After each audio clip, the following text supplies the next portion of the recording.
In the sitting room or parlor, on the wall above the bookcase was a fearsome picture of my grandfather Zeller, Peter Zeller, big black beard, and I was scared of him as a little kid because he looked so fierce. But he was a Free Methodist preacher, so I shouldn't have been scared of him. But I couldn't comprehend that as a little boy. It just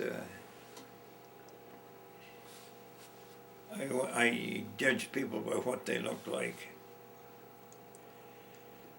The house had the outside doors, front door and back door.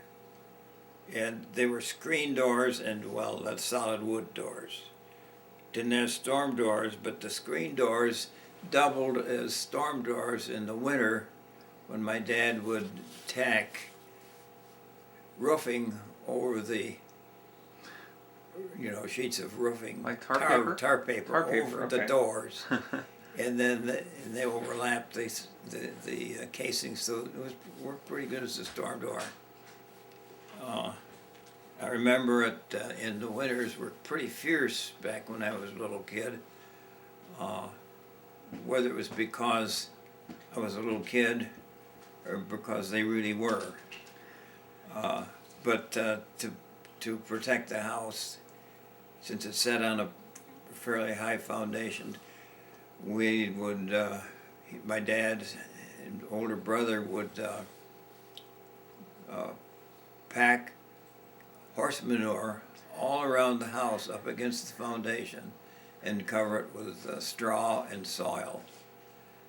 The horse manure in decaying would help warm the house. So that was what made the house cozy, and the coal bin was outside the back door, and the wood pile was outside the back door. I remember as a little kid, it was very often my job to go dig the wood or the coal out of the snow. But there was a wood box in the house too, and so when it was not snowing, my job was to fill that wood box. Our well, my first remembrance of the place, our well drinking water came from a well across the road where there had been a house, but it was a real good deep well and real good water. So we had to carry the water in pails for drinking water and cooking into the house that way. And then finally, we had the brewer well drillers drill us a well just in the backyard. And that was, I remember that was quite an occasion, that big high derrick thing running all the time and pounding down through the limestone till we got the water. How deep do they have to drill it? They finally had to go 90 feet deep and to get a good vein of water. But I remember the drill bit was on the end of pipe, in sections of pipe, and the drill bit broke off down in the well. So the brewers give up, wanted to start over again, but my dad on a Sunday, when he wasn't supposed to work Sunday, he got out there and he been fiddled with the pipe, and he finally caught the threads of the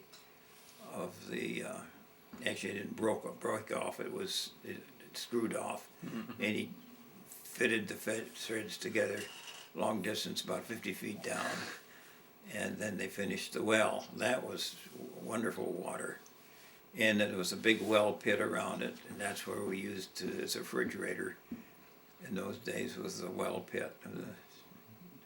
A little ladder down into the well pit where we kept the milk and stuff like that.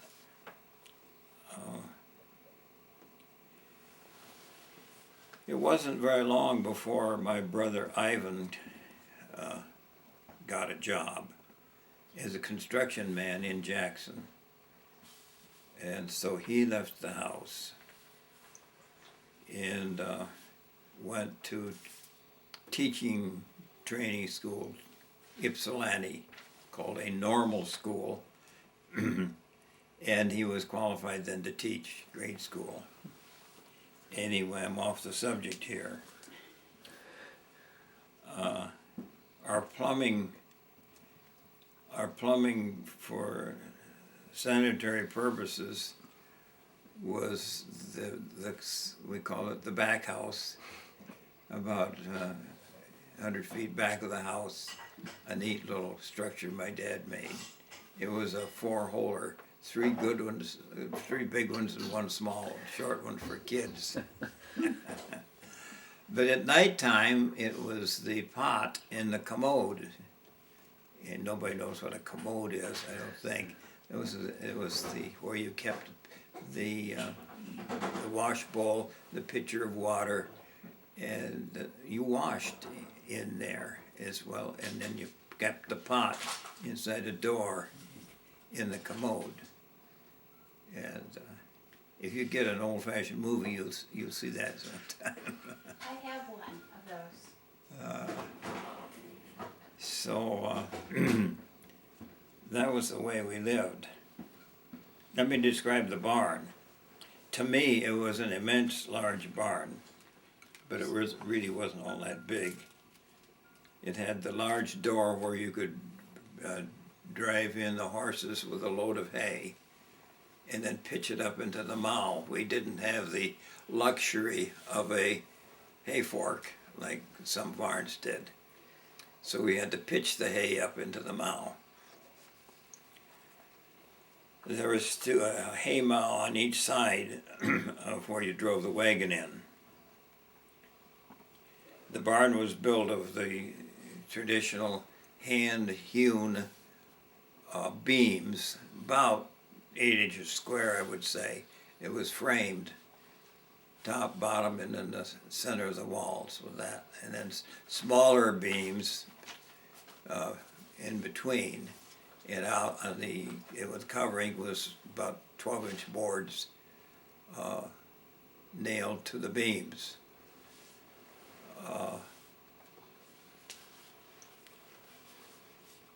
Below was a stable where the animals were kept. There were room for 7 cows and 3 horses. And there was a hay chute where you threw the hay down through a hole in the floor, down to below to the stable. That's when you're going to feed the animals. And I only fell down that hay chute only a couple of times, but there was always hay. There was always hay to land on. At the back of the barn was the cow manure pile, and at the end of the barn, where the horses were, was the horse manure pile. And on the other side of the side door to the barn was this big straw pile, used for bedding for the cows. They didn't eat the straw, of course. It was. We had the 3 horses. They were Nellie. Shucks, I can't remember their names now. Claude was the gelding. Molly, Nellie, and Claude. Molly and Nellie were pure blood horse Percherons. Claude was just about anything. He just supplemented when we had a heavy job to do. And I first remember that we had when I was just a little kid, we had Queen was one of the draft horses, and Topsy was the buggy horse and the cultivator horse, the 1-horse cultivator. And Topsy was a real character. She could hardly make it if she was cultivating, pulling the cultivator. She could hardly make it to the far end of the row. When we turned around to come back, you could hardly keep up with her because she was heading back for the barn. And Topsy had the fanciest harness. It had little strings all around it with knots on the end to keep the flies off. It was a really fancy harness.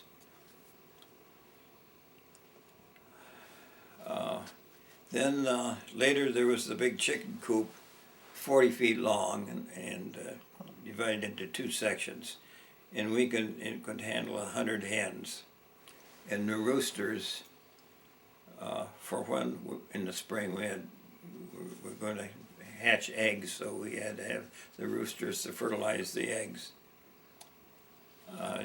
Brother Gerald had gone to Michigan State Agricultural College to learn how to take care of chickens and how to build a chicken coop that was suitably ventilated and with the nesting places in the right of the right type, so you didn't have to hunt down the hens and or they'd build a nest some odd place. Did you sell the eggs to the community around? Yes, we sold the eggs in Spring Arbor. Actually, a lot of the time it was barter. During the Depression times, it was barter. We traded eggs and butter for food staples.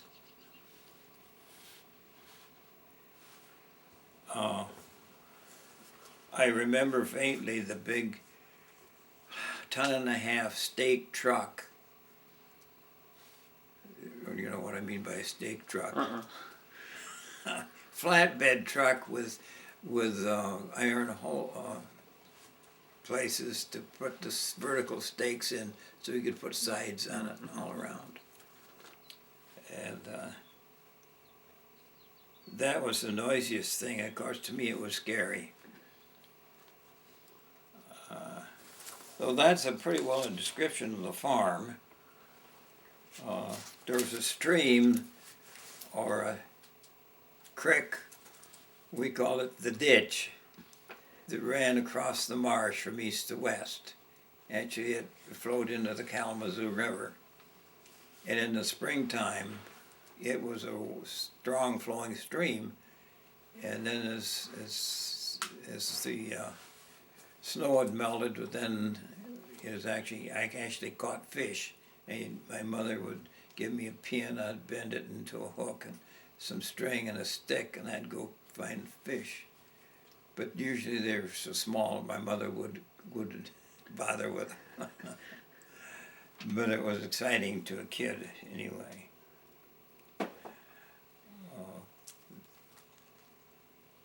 There was, I think there were, originally there were about 16 fruit trees right near the house. Apple trees, Baldwins, and sweet bow, snow apples, northern spies, and Tallman sweets, and there were 2 rows of the Tallman sweet apples, which weren't much good. So I remember my dad grafted delicious apple signs, S-C-I-O-N-S, onto the branches. You then cut off the branches. So those trees turned from useless apples into delicious, red delicious apples. I thought that was really something, the way that worked out. So he left the main trunk and then grafted new branches on. The main branches go out, and when they're about this big around out there, he would cut them off, and then around you would put four graftings. He had a grafting tool and grafting wax, and these little sprigs off of the delicious trees he would graft in, but you had to get the bark lined up perfectly with the bark on the stub of the original tree. I thought that was real clever. Well, I want to talk about some of the scary stuff as a little boy. Here's some of the scary things. I remember before we had the chicken coop, Mother'd send me around the farmyard to gather the eggs. And so these hens all thought they were going to raise a family. So they were very vicious in protecting their nest of eggs. And I had to reach under the hen. And of course my little hands and arms got pecked considerably, and I was very cautious about that. And then I would, in the spring we had the roosters, and they were ferocious little animals. And you can picture a little boy barefooted and with a basket of eggs, and the roosters fighting me, stabbing my ankles with their spurs. That was a hard road to go. I remember that my dad made me do a lot of things that he could have done just as well. Some of them he couldn't. He had me climb up in the barn inside and find the sparrows' nests up on the beams and throw the naked baby sparrows down to the barn floor for the cats to dispose of. And that was hard on a little boy having to do that. Why did he do that?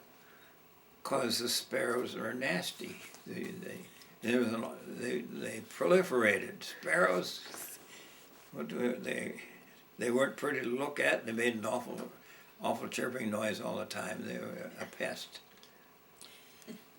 So I was learning things even then about life and so on.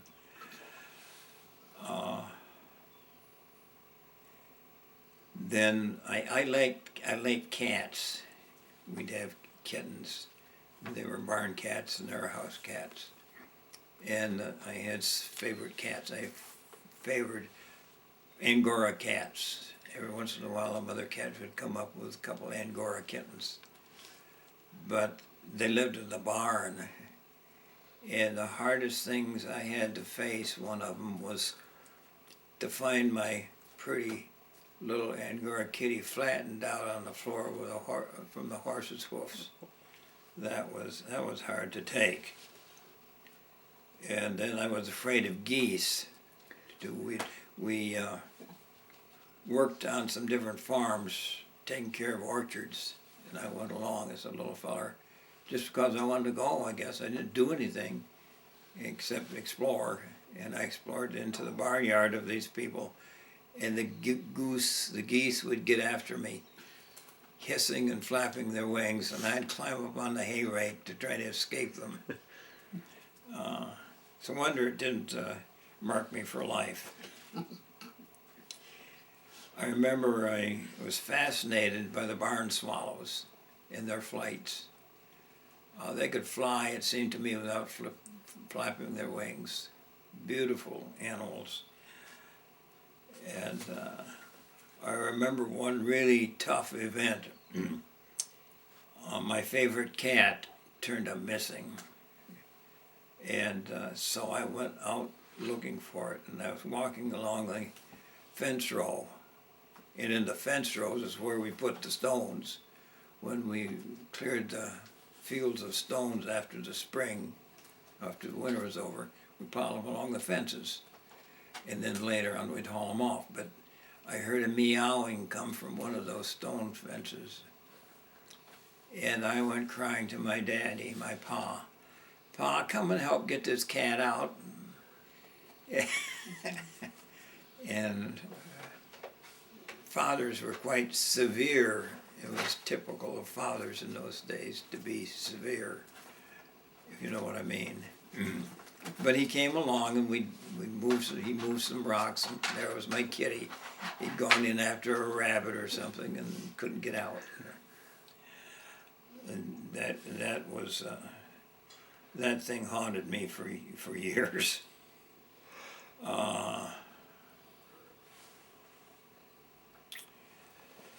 Then I was afraid of the bull. Sometimes we kept a bull, and bulls are mean. They tend to be mean.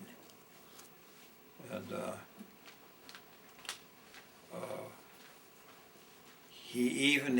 my dad had me take the bull out we couldn't let the bull run free. We had to go out in the pasture and stake him out to a big heavy stake with a chain. And he had me with a stick with a clip on the end, put in the ring of the bull's nose, and take the bull out and hook the chain onto him out on where the stake was. And that was a tough task. What he was teaching me, I don't know. I guess it helped me handle the discipline of the Marine Corps or something later. I remember as a little kid, we had this big raspberry patch, and people would come from Spring Arbor to pick berries. And I was too little to do anything. And so some of the mothers would bring their little kids, and they could play with them. And we always loved to get up in the haymow and play. And I had my first thing about girls. The girls would pull up their skirts and show me their stomachs, because in those days, your stomach was the best part of you. Everything else was utilitarian. So why these little girls wanted to show me their stomachs, I don't know. Was that sex? Probably. So we'd slide down the haymow and slide down the bank, grassy bank. Another thing that was exciting was threshing time, when the big monster smoke-belching steam engine tractor pulled the threshing machine down the road, and the roads were overshadowed with trees alongside the roads.